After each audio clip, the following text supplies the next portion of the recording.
You're listening to WKDW Radio 97.5 and KDWRadio.com, broadcasting from the Bishop West Real Estate Mobile Tower right here in Northport, Florida. And I have a very special guest. It's a monthly guest in the house. Joan, how are you doing today? I'm doing fantastic. Thank you. How are you? I'm good. So give our audience a quick update on who you're with and why we're having this conversation today. Thank you. I will. My name is Joan Derrig-Hacox, Dr. Joan, and I work for C.A.R.E, Center for Abuse and Rape Emergencies, and we provide care and services for victims of sexual assault and domestic violence in Charlotte County. It's not a topic people like to talk about, but it's very prevalent in our community. And between Thanksgiving and the Super Bowl, we are often very, very busy with many calls and much needs. The holidays don't, though it brings out the best in some of us, it does not always bring out the best in others. So coming into the holidays and big events like Super Bowl Sunday, we hear from a lot of different people in great need of our services. You know, So, I think we all can relate to at least some point in our lives where the holiday festivities uh, sometimes get uh, carried away, so to speak. Whether you're the perfect family out there or not, and are in denial that it happens, or whether you're not the perfect family out there, um, and you realize that it happens more often than you think. It A lot of these stressors play hand in hand, don't they? oh yes. So when you think about all the expectations around Christmas, and when I say Christmas, I mean cultural Christmas, necessarily the religious Christian aspect of Christmas, but all the advertisements and the shopping and television and purchasing and just the expectations of what something like or look like, thinking that everybody else is having a fabulous Christmas family time and you're not. Money always becomes a struggle at this time of year, buying gifts or the expectation of providing everything Santa and your child could ever dream of. So there's a lot of stress. There's also a lot of alcohol, oftentimes, and between the stress and the alcohol and expectations, and gift giving or lack of gift giving because of money. And especially now, again, this year, there's so many people that are homeless or financially struggling.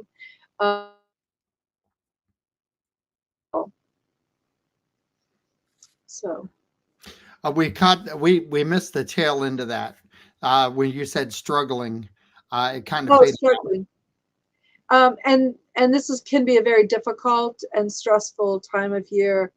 And alcohol does not make abusers, but abusers that drink alcohol um, become abusive sometimes. Well, Stress I also is the same. let's sit right there for a second because you we often talk about the abusal side of things, but um, very rarely do we get the holidays and football games and Super Bowls. Super Bowl's not a holiday for a lot of us, but it is a um, party event.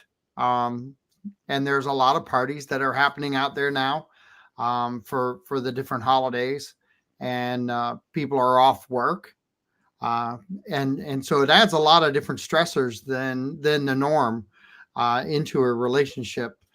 Can you kind of talk about those and the factors that they have in maybe the abuse side of things? Sure. So during this time of year, so it's always a financial challenge for many people just to pay bills, let alone to buy gifts. And so that feeling of not being, having the Christmas that you want can create a great deal of stress. Abusers abuse because they abuse, not because they're stressed out. abusers abuse because they abuse, not because they drink alcohol or do drugs. So abusers are abusers, regardless of the situation, and often take anything to trigger someone to become abusive. So during the holidays, sometimes we're not working because we have days off. The kids are out of school, so they're home. There's a lot of extra activities going on, friends and family coming and going and decorating. So the New Year's Eve, again, is another opportunity for having a family gathering or to party. And also, sometimes that leads to some very serious difficulties. And so women, primarily it's women, but not always, men as well, suffer from domestic violence as well. But children are witnessing this interaction between the parents, or just the family members are watching it. They don't know what to do. It becomes very scary. Sometimes you want to go, the abuser refuses to allow the victim to go to a party and isolates them, or a family gathering. That creates even more stress, the isolation and being left out and being fearful for their life. There's the threat of harming. An abuser will often threaten to harm the victim's family or pet or even children. So I these I are some of the things that go on. I want to kind of couple things though. We because we are getting into season again. I don't know how our season's going to go this year, as far as traditional, because I've noticed some flow changes in people coming down. I think we have a lot of um, Fort Myers still not having the landscape that they had prior. Rentals have converted over into more long term than the short term. I think due to a lot of the hurricane damage that we sustained. But when you talk about all these things in totality, you also have to take a like a really deep dive into protections around you. And we do have an event coming up in January about human trafficking, and I kind of want to highlight that too in this mix, because you guys are not just one faceted, but there are some things that anyone that's traveling, let alone permanent here, they need to understand what the safety factors are, and why they should be paying attention to things around them, because there's nothing like an eyewitness to something, whether it be abuse or uh, human trafficking situation that takes place. Can you kind of bring those two together on why people should be paying attention, especially because we've got new people here who may not have heard the word? Yeah, so C.A.R.E is a domestic violence certified center, a sexual victims certified center. We are not a human trafficking certified center. However, we will be having a human trafficking event on January 18th at the Charlotte County Event Center.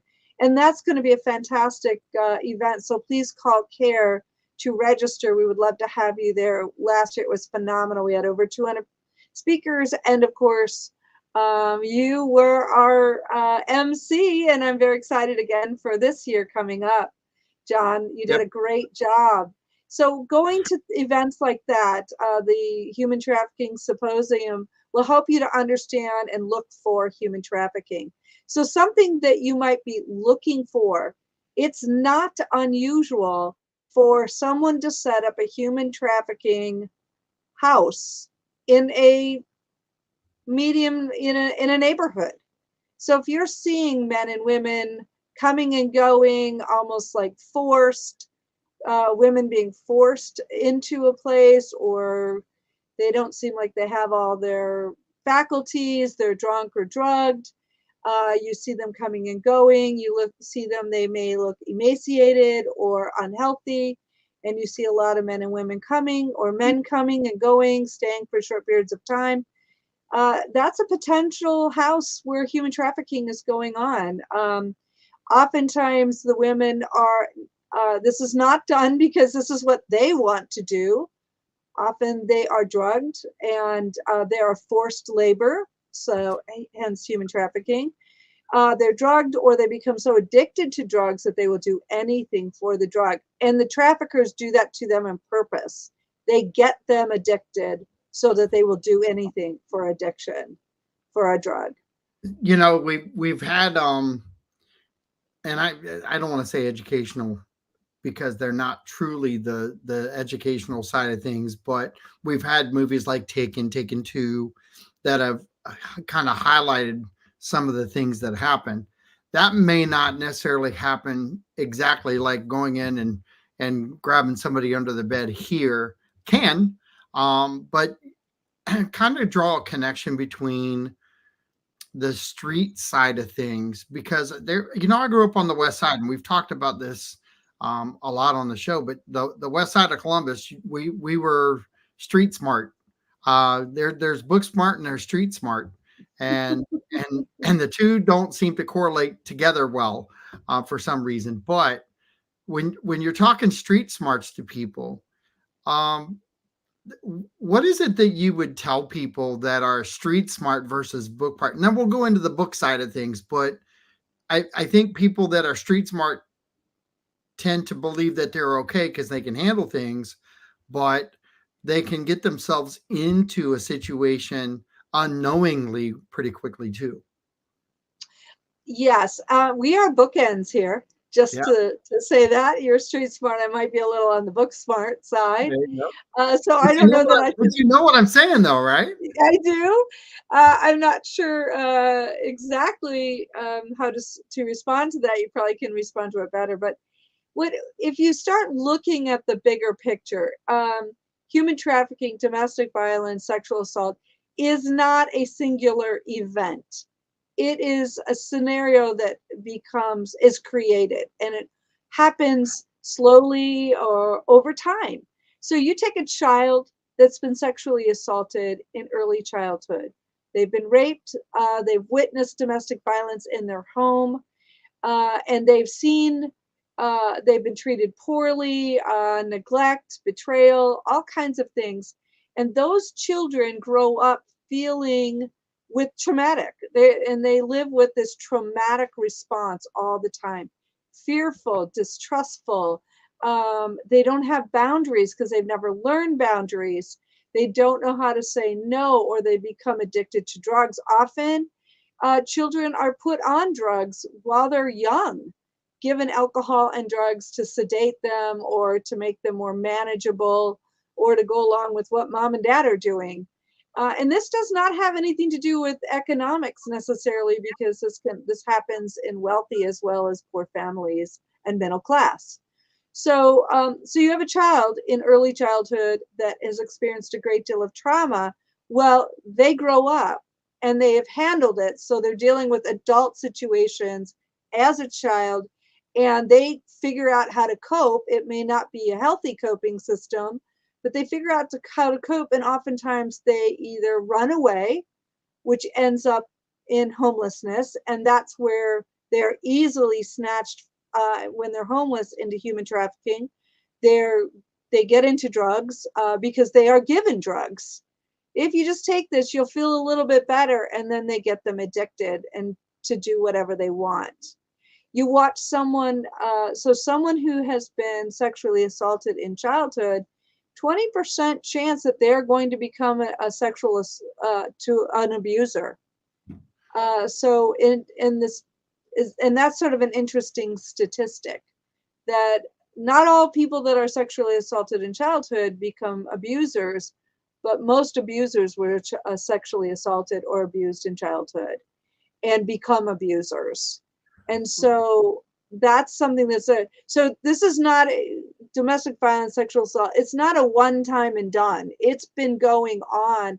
And often people that are set up for it. That's what they know. That's what they think life is about. And they Well, do the best they can to handle things, and often it doesn't work out well. so I want to go back to the kind of the street smarts of things, because there are some key factors that people need to be paying attention to in their environment. And as much as we have talked about the abuser and the abused side of things, um, can we talk about preemptively how you can protect yourself by paying attention to your surroundings and so forth? And that's where the street smarts kind of comes in and has a kind of a double whammy. One, because you're street smart, and you may let your guard down, in a scenario where, my dad took me into a bar. Excuse me. And one of the things that he said, when I first started going out when I was younger, was, how do you walk into a bar scenario? So I said, well, I don't know, you tell me. And I had been going out, and he said, nope, I tell you what, act like I'm not here, and you act like you're going in for the first time. Have you been to this bar? And I said, nope. He Mm. says, then it's all yours. And so I walked in and kind of meandered my way through and sat down. And he goes, okay, let's go back outside and let's do it my way. And I said, okay. I said, what did I do wrong? And he says, no. He says, pay attention to what I'm doing, and I'm going to walk you through. And he goes, so did you look down at the floor at all when you came in the front door? And I said, no. And he goes, that's a fresh blood stain from last night. And I said, oh, I did not know that. And he said, that was a gunshot that happened here last night.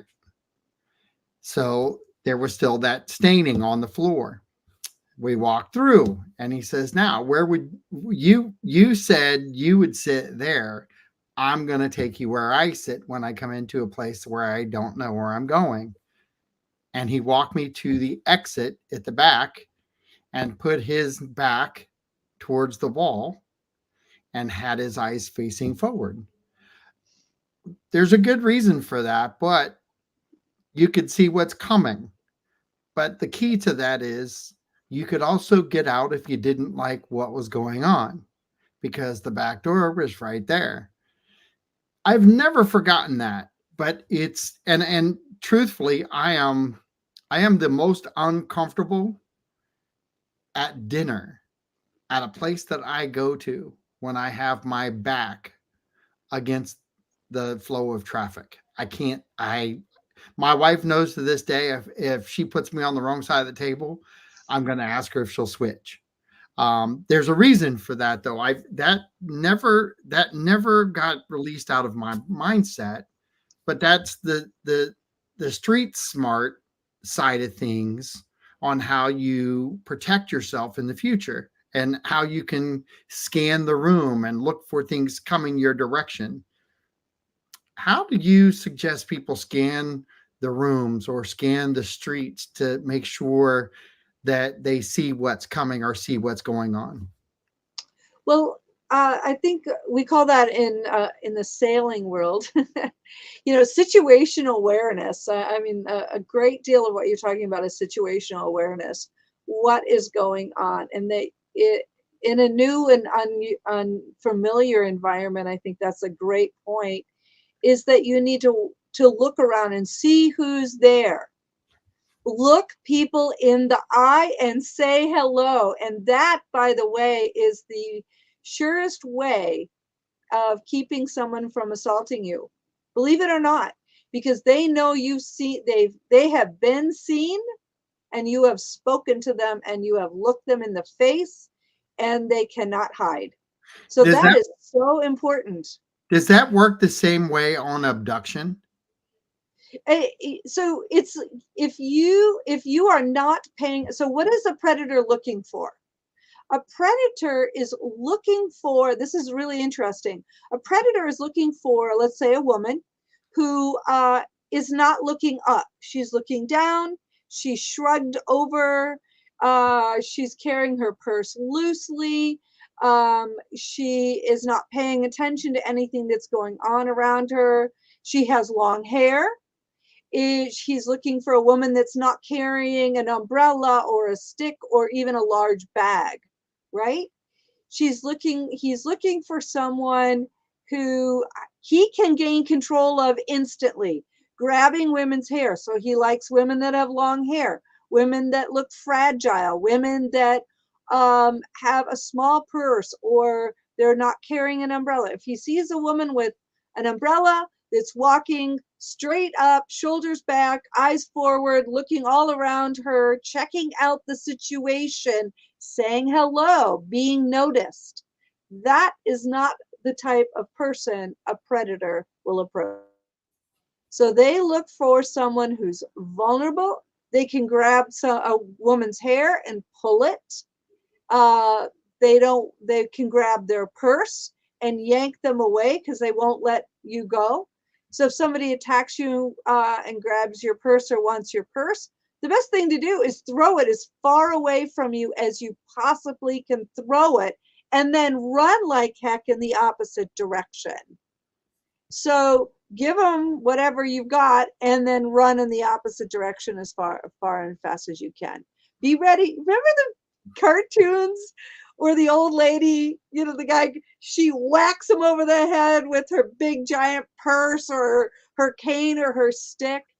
Exactly. That you want to be that woman. You want to be willing to fight back and look like you're paying attention. So you threw the word women in there, and because of what we've had happen with the Epsteins of the world and the Gislas of the world, there are, with abduction, and I'm sure the same thing happens on the abuse side, where there could be two or more people involved in Yes. those scenarios, and Yes. they could be of both sexes. Yes. So we've really not really kind of delved in or dove into those scenarios, but those are another situation where the guards come down and where you think you have a safety outlet, and it's a partner of the person you're trying to get away from, and you let your guard down and you feel safe, and you've made yourself more vulnerable. Can you talk about that? I know you've got stories about that, or I've heard of scenarios like that. But can you talk a little bit about that and what people should really gear themselves for? Could you give me a little more explanation of what you're thinking? I'm not sure I quite Well, understand what you're the, getting at. like the Epstein and Gisela um, scenario, Jeffrey Epstein and his partner, you had a male female partnership, and he was corrupt and doing all kinds of things, and she was as corrupt as he was, but she was more subtle. She was kind of that. Okay, so now I understand where you're talking about. And it's normal. If you're being abducted for um, human trafficking, you don't know who's actually out there partnered up, and that's what I'm talking about. Is that there's this ever working connection.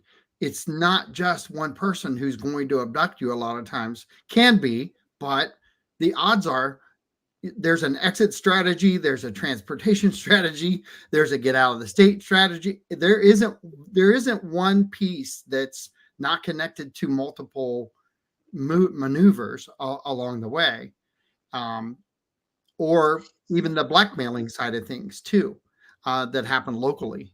Yes. So what you're talking about is basically a con. They're running a con, is what I think you're talking about. And so um, we think about force, right? We think that somebody is going to be forced into those types of situations. And oftentimes it's much easier than that. They are charming. Uh, Epstein was charming. Giselle was charming. They were attractive people. They looked wealthy. And they went after young and vulnerable girls that were, 15, 16, 17. They didn't know any different. And they were like essentially charmed, told that they were going to get this opportunity to become an actress. Or, I mean, I remember that one. How many times did somebody offer, if I wanted to become a model, come and we're going to take pictures of you? Oh, just take off your clothes a little bit. Just put your shoulder sleeve down. It's okay. No worries. We're not going to give these pictures to anybody. We just want to see them.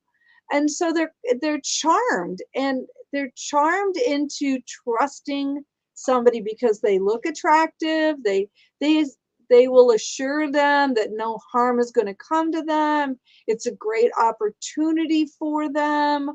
Oh, they're just young, and look at, this is going to be the star career. You're going to meet all the right people, and you're just going to go from there, and you're going to have this great life, and you're going to live the life of the rich and famous, the Kardashian life of glamour, and we're going to give you beautiful clothing to wear.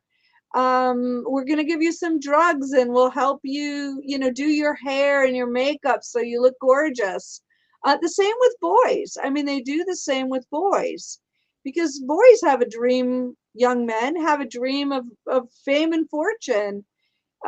These influencers, they think they're going to become a great influencer. And so, I mean, that's just one example. They do it through modeling, they do it through acting, they do it through career opportunities. So Well, it's not that they grab them and go, they set them up, and they go willingly. So the victims sometimes are going willingly because the guy will promise to be the boyfriend, or I'm going to be your best girlfriend. We have scenarios where a young woman, a girl, will go up to another girl and say, "Hey, why don't we be friends? Blah, blah, blah. Let's go to a party, and I'm going to take you to this party. Oh, there's a couple guys there, and oh, they're going to find you so attractive." They're actually going out and finding um, women or men, young women and young men, for the predator, and bringing them to it. And the person thinks they're going to a fun party. It right. could be on a yacht, like over in Fort Lauderdale, or even over here. There might be some big yacht downtown. Well, when we had big marinas that weren't damaged by Ian, but let's go to this cool yacht, or I'm going to take you to this beautiful party, and we're going to get all dressed up, and we'll do our hair.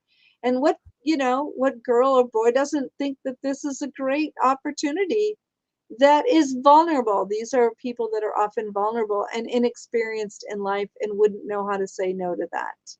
So, That's the street smarts part. yep. Yeah, well, you talked about the influencers out there, and I kind of want to tie these two things together too, because at the symposium, we learned a lot about the internet, and if anyone wants to be part of that symposium, January 18th, I highly recommend it. Nursing students, anybody you have out there that really needs to learn, it's a great learning event, and it's all about human trafficking with speakers with really a dynamic approach to learning. It's a lot of, I hate to use the word fun, but they do make it fun and they do make it serious. And they my first time was last year, and I did get blessed being the MC of the event. But I learned a lot, and I've told this story just because we're on the air once a month. I've told this story outside of this to people, um, because there's nothing like being able to save just one person by making them aware of their surroundings. Uh, that symposium has storylines, it has victim lines, it has educational lines. You've got sheriffs involved, who give Deputies. great insight. We're talking about a connection to anyone in the community that wants to learn. It's a free event. There's vendors there, so you can really get some outreach help if you need it. There's just a whole ton of information that goes around that. And the importance of this conversation isn't for the promotion of that, but it's to make people aware that this time of year, especially, it doesn't take much to distract someone in open public. Even you've got gift buying going on, you've got scenarios that play out in stores, you've got quick ways of distracting someone to pull them away from a 14 or 15-year old. You've got the younger generation now that has this instant gratification, and it's I think at an all-time high, which also makes them more vulnerable because I think it's easier to influence them. I keyed on that word influencers, and that's not what you were going with, but there are influencers not just there, but throughout the whole scenario that can change a surrounding. And if we're not paying attention, if we're always looking down, if we're always looking at our phone, In our phone, yeah. yeah, and all these things are a factor in what we're talking about. But it if you just take yourself and put your body and your mind in a different spot, so now you're not the one who's the victim. Now it's the only person out there who can actually tell people what happened to you. Would you rather have a citizen who's paying attention to you being thrown in a car, you being manipulated in public, all these things happening? Or would you rather be the downlookers in life and can constantly looking down at your phone? And I kind of want you to talk about that because I think opening up the visual of even just an assault or even a victim being abducted, if we don't have eyewitness account, that's crucial. Yes, yes. So we are coming out of a culture, an older culture of um, don't get involved, don't pay attention, it's not your problem, uh, forget about it, look away, don't get involved. And because of that, so much has happened that has caused harm to people. What happens in a man's home is his right. Therefore, if he's abusing his wife, it's okay, not my problem. I'm not going to get involved. And so the switch we have to do is to start paying attention and do become bystanders that are willing to get involved, to notice and to see. And there are things that you can do. You can distract an abuser. You can go up and say, if you see something strange going on, you've got a phone right there. You can call the police right then and there, 911, and you can photograph it, and you can have the voices online to 911 so that they can hear what's going on at the same time. I mean, recently, there was a suicide that I was called to, and it was before I worked for C.A.R.E. But I heard this guy screaming, and I just picked up my phone and I started running, and he was screaming for help. And while I'm running, in my bare feet across the docks, I hit 911. I'm talking to 911 while I'm running to help the guy out because he's yelling that something happened to his wife. So while I'm running to help him, I've got 911 on the phone. I'm giving address, I'm giving description. And when I got to the situation, I had 911 on speaker so that they could hear everything that was going on at the time that this was happening. And as a result, we were able to get law enforcement there quickly. We were able to manage the situation quickly and assist the person. And it was a difficult situation, but that's what it takes. Let's use our phone, our technology to our advantage. Let's not post it on the internet because that doesn't serve anybody in a positive way. But let's get law enforcement on the phone. Let's tape what happened and then give that information over to law enforcement so they can see. Maybe you saw somebody thrown in a car and you photographed the license plate, or you act like you're taking a picture of a sign, and in the meantime you're really taking a picture of the perpetrator or the abuser or the abused situation. Especially if you act like you're a tourist or something. Right. And you can go up to them and say, hey, do you need directions? I was thinking you guys might need some help here, and play it cool. Or even making a really, really loud noise can startle someone into stopping what they're doing, even if it's for a moment. Yep. And Steve Leclerc said, and I'll read his public service announcement in a minute, but he said, "See something, say something." Yeah, absolutely. The easiest thing to ask for is forgiveness if you're wrong, but the hardest thing to do is to not video it, not take your information, not take all that information and give it to the right people. I don't even know how I would feel if I didn't dial 911 and I just shrugged my shoulders off and said, it's probably not what I'm thinking. I would rather ask for forgiveness. I gave that example the last time I was on the show, but the beautiful thing about what you just said is you don't even have to be the one confronting. You just have to be willing to dial the number. So if the hair on the back of your neck stands up just enough to make you uncomfortable, what in the world's wrong with the 911 call? Right. If you feel like something's going bad, preemptively interject in. Um, you can ask, hey, is everything okay? You can do all that stuff too while you're dialing 911, because you can always tell the person on the other end, no, it's all good.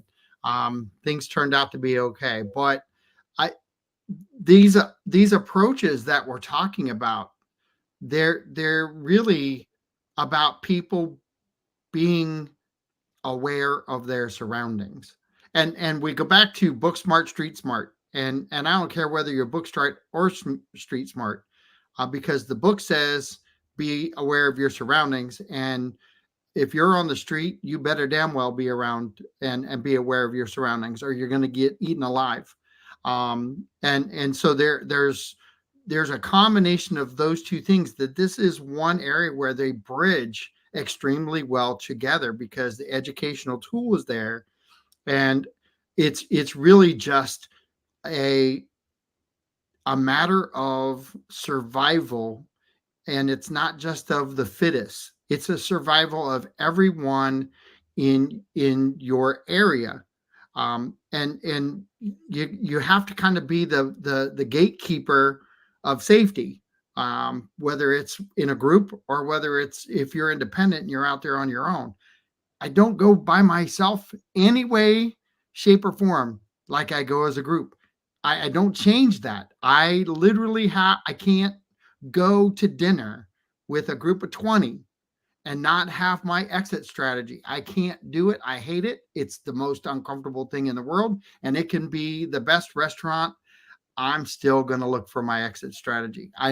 Safety has been since, well, I think I was 16 when my dad did that, actually, because I could go to bars at 16 in Ohio back then, because we had 3-2 beer. We could do all kinds of things at 16 that I couldn't do before.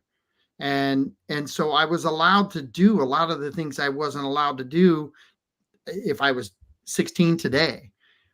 Drink illegal, yes, that was legally drinking. So to go into a scenario and to get that education from my dad, a lot of people don't get that same education. They just get told, be careful. Well, okay, there's a What's that look like? yeah, there's a big book in there, that, honest to God, you don't know what's going to happen in your daily life. I've got stories, and the the things that can happen to you in just a quick second. I was driving home from work, and a guy ran across 4 lanes of traffic on Broad Street, and I hit him. I hit him with my car. He crossed I'm in. It so was rainy. It sorry. was a rainy night, and he was Oh, drunk, that's running from terrible. one bar to the next. And uh, you, I still remember that. I still remember the sound. I still remember what my car looked like. I still remember I couldn't drive. I remember all of those things, and that wasn't the trauma that I could have had if I was abducted. So that's think of the trauma that I just explained right there, and times it times 100, because mine was nothing. Mine, the Well, guy, yours was guy that something. I That it was was, pretty but significant. yeah, I mean, but It was pretty significant. and I don't want to downplay it, but I also want to keep people in perspective that there's worse than that. There is. The guy lived. He could have died. That whole mindset would have changed. The ability to have at least support around me that got me back behind the wheel and understood what was going on. The police that were there that were very calming, because I was shook up. And we've talked about all of these layers, and I think that's why I relate, is I have, and I want people to, like, maybe this is the moment where we say wake up a little bit, and get uncomfortable, get uncomfortable so you can be more comfortable, because I think we all have to get more uncomfortable and learn to pay attention again. And I think that's the uncomfortable part for us today, is actually picking our eyes up and our ears up, and not being afraid to actually say, wait a minute, this is not right. And if you're confronted with it, at least you're on the side of right, and correct, and you can kind of backwalk anything else you have to do. But go ahead. I didn't mean to take over there, but I see something, say something. Actually, just don't be afraid of it. I think to film it or double check it, because it could be your video that saves somebody's. Convict somebody. Yeah, Actually can be the very thing that would lead to someone's conviction, 100%. because it's very difficult sometimes to convict someone for rape. And rape, by the way, is just is often the, how can I say, the is the tip of the iceberg, because rapists often commit, are serial rapists. They don't do it just once, and they also commit a lot of other crimes. Hmm. So often in this human trafficking and sexual assault, and I'm not going to speak to that about domestic violence, but the those two things, a rapist is often something that will go on and do a lot of other things as well, commit a lot of other crimes. One of the most dangerous men in the world, because 99% of them are male, are strangulation. Anyone that attempts to strangle another person is a very dangerous person, because they've learned that they can get away with taking someone's life, and very nearly taking someone's life. It only takes a minute or two to hold somebody's throat so they cannot breathe, or their neck, and inhibit blood flow either to the brain or away from the brain, that then causes brain injury. So dizziness, they can't speak, they feel like they've been choked. So there's been some really interesting recent studies about strangulation. So if you ever see anybody just even jokingly taking and putting their hand around your neck, or using some object to hold somebody's throat, that's a very dangerous person. And I've been doing a lot of research on non-fatal strangulation, and they found out that people who commit non-fatal, meaning they didn't die, strangulation often starts out in domestic violence, but they are often uh, go on to become mass shooters, kill law enforcement, uh, homicide, commit homicide with their wives or girlfriends or children, murder, suicide. So anyone that has had an experience with someone choking them or strangulating them, putting anything around their throat. And by the way, it doesn't leave any bruises. Right. It takes days before those bruises show up. And most of the time, if they've had that happen to them, um, they can't remember that it happened. They block out. It's like they go unconscious for a minute or two, and they can't even explain what just happened to themselves. So this is a really new development in domestic violence, sexual assault, and trafficking is the use of strangulation. And a person that strangles another person is one of the most dangerous persons in the world. Yep. And that's been a strong research study that we're now coming out and doing training with law enforcement to ask about strangulation. Well, and I just looked up at my clock and I realized we've got about 9 minutes left, and that was a fast hour. But I wanted to Oh, remind people that we have a cold shelter that will be open tonight at the 100 Church next door to Blue Tequila. Meals start at 5 p.m. So if you know anybody out there that is affected by the cold weather, and need to get them into shelter tonight, this is a good opportunity to get them into a shelter and get them a nice warm place to stay for tonight, and to get them a hot meal. And a good location is right on US 41 at the 100 Church, next door to Blue Tequila. Steve Leclerc, thanks for mentioning that, and I will keep that as a highlight out there, because the shelters, whether it's an abuse shelter, uh, whether it's a cold weather shelter, these are vital for our everyday life situations that we're confronted by. And I think anytime that we can talk about shelters across the board for people in need, I think that's a good thing to do. It's a good branding for all of us to take forward, and a good opportunity for you as my listeners to get on Facebook, YouTube, and Twitter and share this information out there. The more shares we get, the better off we are. The more information can get out to people.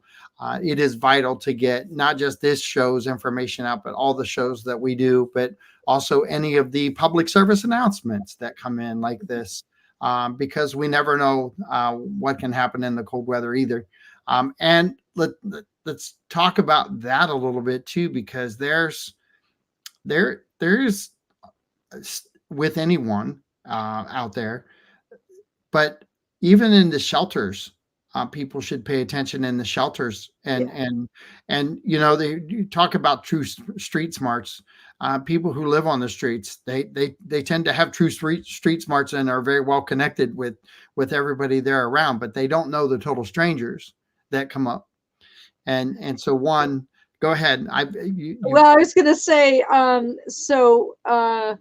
in terms of rape, first of all, there's a strong correlation between homelessness and domestic violence. So 50% of women that are on the streets or homeless have had some experience of domestic violence and or family violence that forced them to leave and had no place to go. So if women leave a domestic violence situation, they will often end up on the streets because they have been isolated, they don't have money, they have not worked often, they can't keep a job because of the trauma involved and the threat to their life on an ongoing basis. So they end up homeless. So when they're in the shelters, anyone that's working with shelter, with the homeless, we try to work with the Homeless Coalition in terms of domestic violence. And then just speaking about sexual victims, we have, the homeless rape, and a lot of women, again, because I work primarily with women, I do work with men, but most of our women that we work with that have been homeless or are currently homeless were raped, and they were raped by somebody they trusted, uh, because they're defenseless. They're out there and they thought this person who is also homeless was going to protect them. So they were staying near them and then ended up getting raped. So it's so much like I need to make well understood. 90% of rapes are committed by a known person. It's not a stranger. Right. Less than 10% are strangers. 51% are an intimate partner. And 40% are an acquaintance, a date rape, somebody you just casually know or maybe just met. So only 10% of rape is committed by stranger. So this stranger danger, that's not the danger. The danger is the person that you know. And being really aware of that fact is so important. When you and I were young, if I can speak to that, we all knew the stranger danger, Yep. right? Stranger danger, but that's only 10%, not even. The rest, domestic violence, sexual assault, and murder are people that we know. And, And that's what I want to. and you know that's a whole nother show on what's changed since I was younger, and I think you're a little younger than I am. But what's changed over the years, and it's ironic that we have social media now, and at a whole nother level than we ever had. Didn't have it actually, but when you look at how the relationships are cultivated today, even in the dating world, it's a completely uh, different world. You're meeting people on the internet and you don't truly know what they look like. All of these factors are um, they're tools for people who don't want you to know who they are. Uh, Yes. and the ironic thing is most people that get hurt in that situation are the ones who are being honest, and they have their pictures, and it's I make fun of realtors a lot of times because I am one. But the reason I make fun of them is because their pictures um, are from 20 years ago. Oh, Uh, a lot of realtors, I look at them and I'm like, wait a minute, I've known you for 10 years. You haven't looked like that. And I have to say that, but you know, things things are about perception a lot of times, and I'm not picking on realtors in general, but if you take that same translation over into the dating world, that is truly what is happening out there, and it's making people more susceptible. And just because it's a great looking guy and he's well built, and you're going to show up and meet him because you feel safe, um, that same guy may look like me. I'm not badly built, but I'm not muscle bound. But you it's know, not who you thought it was. yeah, it's not who you thought it was, and I think waking people up. It's like I said, this is that moment where we can. We're in December 23. Why not bring 24 in with a wide open uh, focus on what 24 can bring you as a change in your life versus what you're currently doing. Because if you're doing the right thing, you can make it better. If you're doing all of the wrong things and you're making yourself more susceptible to all of these dangers, there's still time to correct them and to get yourself in a better spot. If you need help and you want to talk to somebody, who would they talk to at C.A.R.E? Well, anyone that answers the phone. So we have a phone. We answer 24/7, 365. We're always there. You can talk to somebody. You can make an appointment for a counseling session, and we will do what we can to help you with economic justice.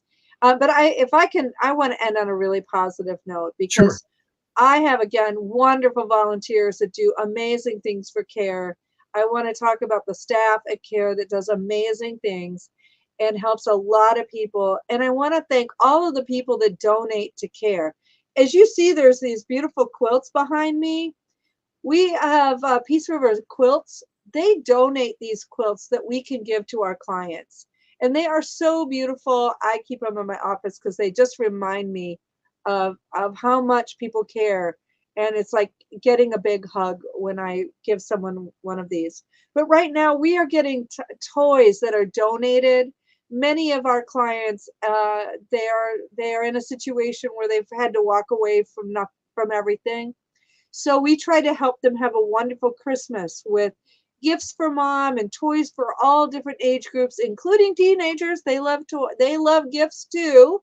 Hard to buy for, but they still love getting a gift. So, thank you to all the people that donate money, donate toys, donate quilts. And I want to do one more shout out, and I forgot the date because I don't have it in front of me, but we are having our 40th annual ball in January. I think it's the last Saturday of January. I can't remember if it's the 25th or something. Don't quote me on that. But tickets are now on sale, and this is going to be a great big ball for lots of people to come together and have fun, support C.A.R.E, buy a ticket, donate money, buy the raffle tickets. But really, C.A.R.E is doing great things, and we need to continue to help those because not all strangers are the danger. It's sometimes the most dangerous place is in a woman's house. Yep. So Well, thank you for everything that people do, and you, John, for having me on every month. yeah, you're very welcome. You're very welcome. This is John Rawlings with WKDW Radio saying, be safe out there. This is our last show in December for C.A.R.E. So you guys be safe, and I'll see you in January, but we'll definitely be at the symposium. We'll talk to you soon. Bye. Bye bye now.